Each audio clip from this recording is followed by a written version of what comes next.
So let's jump to the next important thing in our proof system, which is the model of our proof. I already mentioned that the model can be thought of as two submodels.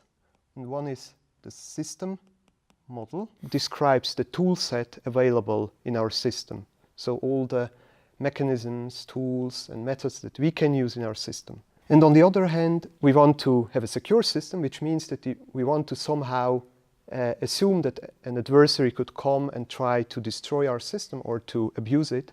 So we have to model the adversary as well. To go a bit more into the details, like in the system model, you can make use of different kind of tools. One of them, obviously, in a crypto setting is cryptography. All the cryptography comes with its own assumptions. So cryptographic algorithms like signature schemes or encryption or the threshold signature scheme used by DFINITY has a set of assumptions that need to be fulfilled in order to guarantee the security of the underlying cryptographic tools. So I won't go into the details here, but we need to have sound cryptographic. So we need to have the assumptions fulfilled in order to have sound cryptography. And then another kind of important assumption, or important for our own system, is a synchrony assumption. Now, what does that mean? So there are two kinds of distributed systems, or that's one way to differentiate the whole field of distributed algorithms, and these are the synchronous and the asynchronous algorithms. And synchrony means that you have some kind of assumption on the time it takes for a data packet or some block or transaction to get spread over the network to reach some other party in the network. I mean, that time is variable. It depends on the geographic location. It is upper bounded by the speed of light in some sense, because you cannot send your packets faster than the speed of light. So, but obviously in practice it would be much or somewhat lower than the speed of light. So we have some network traversal time, which is abbreviated with the delta. And in our system, we use this network traversal time assumption. So we need to have an upper bound on this network traversal time in order to guarantee liveness and security of our system. And we use slightly different kind of assumptions for liveness and security.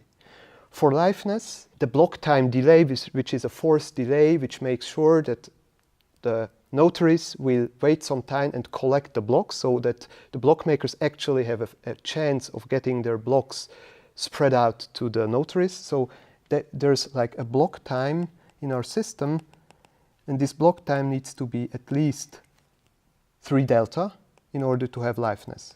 And we have a second property, which we abbreviate or call T in our white paper, which is a delay that you wait as an observer of the network in order to get assured that your transaction has been recorded and finalized in the system. So I already mentioned in previous videos that you need to wait 2 confirmations plus 2 delta in order to have this security that your transaction is final. So we need like 2 confirmations plus 2 delta after the second confirmations to have safety.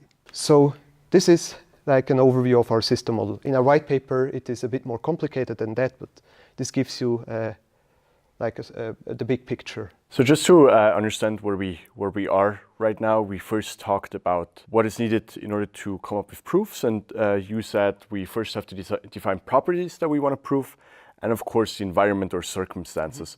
We first talked about the properties, and we went through 3 different levels, and now we're talking about the circumstances, right? And you mentioned there's a model basically we have to look at 2 models. One is a system model, so our own, what we control, and then there's the threat model, which is what we can control. So let's now move on to the threat model. This is also interesting because it can also be broken down in like 2 aspects.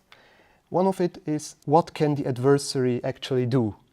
Can he just like stop other nodes from making any action or from creating blocks, let's say, by hacking them or by DDoS attacking them? Or can the adversary do more? Can the adversary actually control the node and send any kind of data? Is he able to just do any arbitrary action. So this is a big, an important distinction, and we call the first model where the adversary is just allowed or is just able to make nodes crash or to have set up a node that just crashes. This is like the crash faults or model. And on the other hand, we have the full model with an adversary which has full control, which is called the Byzantine fault model. So the crash model, in a sense, is a bit more binary. It's either yes or no, either he can block or he can't block. And the Byzantine fault model is a bit more open-ended in terms of the attack vectors that an attacker has. Like the crash fault is, yeah, I mean, either you send some data or you act as the protocol prescribes, or you don't make You're quiet. You're quiet. Yeah. And the Byzantine fault tolerant model allows you to do any kind of action. It doesn't allow you to break cryptography because we have like the assumption that the adversary cannot break the underlying assumptions, that he cannot factorize extremely large numbers into prime factors or something like that. Yeah. So that's also like a bound that we need to make when we consider an adversary.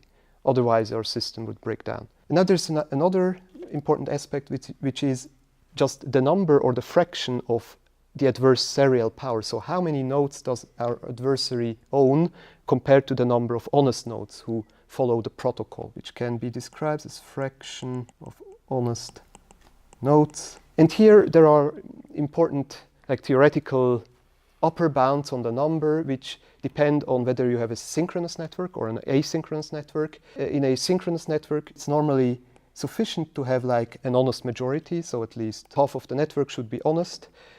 This is for synchronous networks. And in asynchronous networks, you normally need at least 2/3 to be honest. But we have, like in DFINITY, we have a synchronous network, so you would assume that you would be fine with 50% honest nodes. But now there is one caveat in our system which I have to make. Like DFINITY is based on subgroups.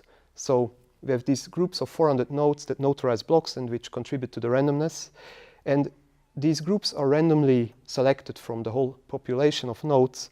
And due to like the variance of random sampling, it can happen that even if you have 50% or 51% of honest nodes, that by chance you end up having more than 50% of bad nodes in a certain group. So that's why we need to have like an extra margin to make sure that this cannot happen with a very, or that this won't happen with a very, very high probability. So what we do is, if we now take this 2/3 like from the asynchronous bound or from the asynchronous systems, then we can show that if we have a 2/3 majority at least over the whole population, then it is very, very, very unlikely that one group will have more than 50% of dishonest nodes. So this is like elegant in the way that we have set the numbers so that it like corresponds to the upper bound for asynchronous networks. Even though it is a synchronous network, Even though it is a synchronous network. It's a completely different property that leads us to the 2/3 upper bound, but it just happens to correlate with the upper bound for asynchronous networks. Yes.